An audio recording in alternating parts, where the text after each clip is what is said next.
Assalomu alaykum hurmatli obunachilar.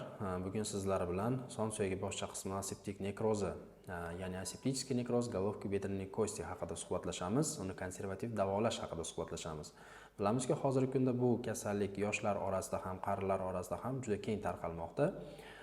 Misol hozir mana shu bemorimiz 35 yoshli erkak kishi bir necha yildan buyon shu kasallik bilan kasallanib kelishmoqda. Chap tomonda ko'rib turganimizdek 3-darajali aseptik nekroz, o'ng tomonda esa 2-darajali.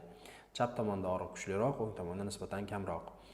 Bunday bemorlarni iloji boricha konservativ davolashga harakat qilamiz, chunki yosh, aktiv hali, lekin albatta og'riq o'ta kuchli bo'lsa, har kuni og'riq qoldirish, tabletka yoki ukol olishga majburlaydigan, yurishlariga, ya'ni poxodkalariga ta'sir qilib oqsoqlantirib qo'yadigan bo'lsa, operatsiya qilishga majbur bo'lamiz.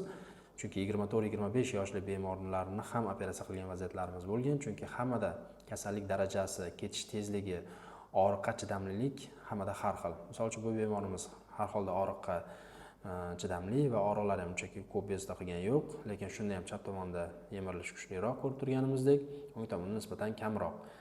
Endilik chap tomonda og'riq kuchaydi, operatsiya qildik ham, lekin o'ng tomonda vaqtincha bo'lsa ham davolab turish kerak bo'lgani uchun konservativ davo ba'zi bemorlarimizga baribir tavsiya qilamiz. Konservativ davo nimadan tashkil topgan? Ko'rsatib o'tamiz.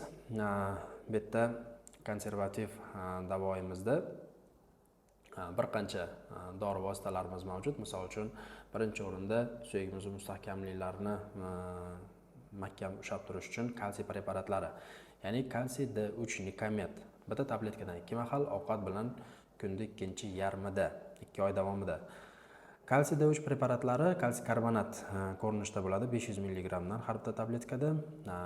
Kunda 2-yarmida degani bittasini obedda, bittasini tushlik, ya'ni ujin paytida ovqat bilan birga iste'mol qilinadi. Shunda so'rilishi ham yaxshi bo'ladi, oshqozonga ta'siri ham, ya'ni nojo'ya ta'sirlari ham kam bo'ladi. Именно nikometda olinglar demaymiz. Xohlagan, misol uchun o'zlariga ishonchli bo'lgan bironta qanaqadir amerikanskiy firmalar hozir ko'payib ketdi. Ishonchli xohlagan kalsiy preparatlarini olishlari mumkin. Bittadan 2 mahal ovqat bilan kunda 2-yarmida 2 oy davomida ichasizlar. Asteginon bu ham suyaklarning mustahkamligiga yordam beradi. Bu kalsiy qanaqadir apatitga o'xshagan ajoyib tarkibi dori. Yaxshi dori, effektivnessini ko'p kasallarimiz ko'rishgan, o'sha konservativ davolaganimizda. U ham bitta tabletkadan 2 mahal ovqat bilan 2 oy davomida iste'mol qilinadi. Ko'pincha asteginon oshqozonga qandaydir nojo'ya ta'sir berib, tez fursatlarda oshqozonda ortib qo'yishi mumkin. Mana shu narsaga hushyor bo'linglar. Agar shu lecheniyamizni to'liq boshlaganligida oshqozon og'rishni boshlasa, birinchi o'rinda отказ qilishni boshlashlar kerak, asteginonni to'xtatishdan. Asteginon to'xtatishganda ko'p kasallarda shu nojo'ya belgilari ham o'tib ketgan. Asteginon. Xo'p, endi kalsiylarni ichayapmiz, asteginonni ichayapmiz. Bularni o'zlashtirishni yana ham yaxshilash uchun antiresorptiv dori vositalarimiz ham mavjud, ya'ni suyakda parchalanishdan ko'ra o'sishini tezlashtiradigan dorilarimiz. Bunda zalenta, ya'ni zoledronoviy kislota. Bu dori gruppamiz bifosfonatlarga taalluqli bo'ladi, ya'ni ular suyakni baquvvatlashtirib beradigan, yegan ichgan suvingizdagi dorilardagi kalsiylarni o'zlashtirib suyakka o'tkazib beradigan dori hisoblanadi. 4 mg dan chiqadi, 200-250 natriy xlorga qo'shib turib kapelni qovuriladi. Bir marta olinadi xolos, yilda 3 yil davomida olishimiz mumkin. 3 yildan keyin albatta 3 yil yana pereriv qilish kerak. Xo'p, zalentani olish jarayonida e'tibor berish kerak bo'lgan joylari bor, ya'ni kapelnitsani boshlashdan oldin odam to'yib suv ichib olish kerak. Va albatta kalsiy ichishni boshlaganingizdan keyin 20 kundan keyin, 1 oydan keyin qilish kerak. Hech bo'lmasa, xo'p, nimaga organizm kalsiyga to'yinib olish kerak-da, keyin zalentani qilish kerak. Yo'q, kalsiyga zalentani qilishdan foyda yo'q.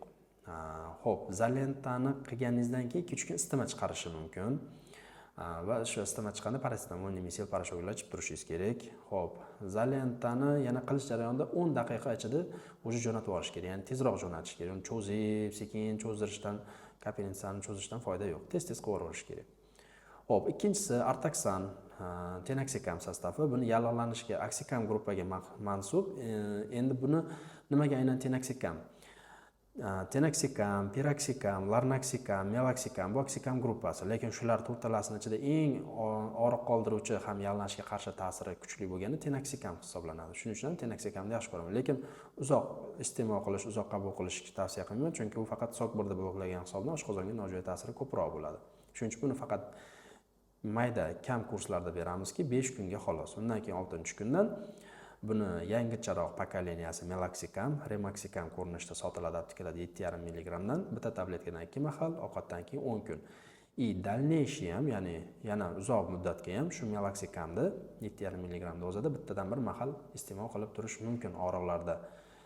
Xo'p, Muskamet baribir bilamizki, aseptik nekrozda o'sha tortishli, o'sha sondan boshlab tizzagacha tortishli og'riqlar bo'lib turadi. Shuning uchun miya relaksant, ya'ni mushaklarni bo'shashtirish uchun Muskamet dorimizdan qo'shib qo'yamiz. Tiakalxikazid sostavi bittadan bir mahal, yonboshdan ovqatdan keyin 10 kun. Buni kapsula variantlari ham mavjud.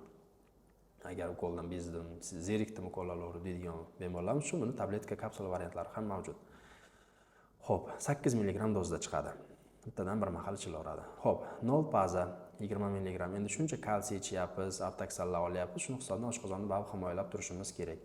Pantoprazol bitta kapsuladan bir mahal ertalab ovqatdan oldin, hech bo'lmasa yarim soat oldin och qoringa 28 kun davomida yoki kalsiylar oshqozonda ortyapti, bemalol kalsiylar tugaguncha ham o'sha butun muddatga ichish mumkin 2 oy davomida. Xo'p, endi mana shu ichgan kalsiylarimizni baribir suyaklarga borishini, organizm tarqalishini yaxshilashimiz kerak. Buning uchun qonni suyuqroq ushlab turishimiz kerak. Flenox albatta bunga yordam beradi. Enoxaparin bir mahal podkojna, ya'ni xohlagan joyingizga, teri ostiga, kindik yonigami yoki yelka, son farqi yo'q, teri ostiga jo'natilsa bo'ldi 5 kun. Undan keyin Xarelto 10 mg Rivaroxaban tarkibi bittadan bir mahal ertalab ovqatdan keyin 1 oy davomida. 1 oydan keyin esa Kardemagnil yoki Trambapol 75 mg bitta tabletkadan bir mahal kechqurun ovqatdan keyin 2 oy davomida. Xo'p, Flenox, Xareltolar bular hammasi agar surunkali qon ketish kasalliklari bo'lmasa, ya'ni gemoroydan, burundan, oshqozondan qon ketadigan kasallarga afsuski bu dorilar mumkin emas. Chunki ularda qon ketib qolish shansi, xavfi yuqori bo'ladi. Shuning uchun bunaqa kasallar e'tiborli bo'lishlari kerak. Kurantil, dipiridamol 25 mg dozada chiqadi.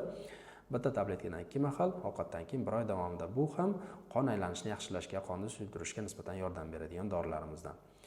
Xo'p, endi organizm o'sha o'zini tiklab, yaxshi holatga kelib olguncha nisbatan albatta qo'ltiq tayoqlarda yurish kerak, muvozanatni va og'irlikni teng, kamroq taqsimlash maqsadida. Xo'p, Lecheniyamiz boshlashdan oldin bitta tomografiya qilgan bo'lsak, endi 3 oydan keyin qanchalik o'zgarish bo'lganini obyektiv ham ko'rishimiz kerak bemordan so'ragan holatda va albatta MRT ham nazorat qilib 3 oydan keyin MRTni ko'rib olishimiz kerak. Endi bu bemorlar misol uchun aseptik mashu lecheniyamiz ne только aseptik nekrozda, balkim yana bemorlarimizda stress perelom degan narsalar ham mavjud. Stress perelom, ya'ni kim son suyakda bir ham yemirilish yo'q, lekin o'sha son suyakka qayerdadir udar olgan kuchli, o'sha yerda zaxa yegan, sinib ketmagan, suyak o'ta kuchli zaxa yegan vaziyatlarda ham yordam beradi mashu lecheniyamiz. Yana savollaring bo'lsa, agar shunday bemorlar bo'lsa, marhamat aloqaga chiqinglar, qo'ldan kelgancha yordam berib maslahatlarni beramiz.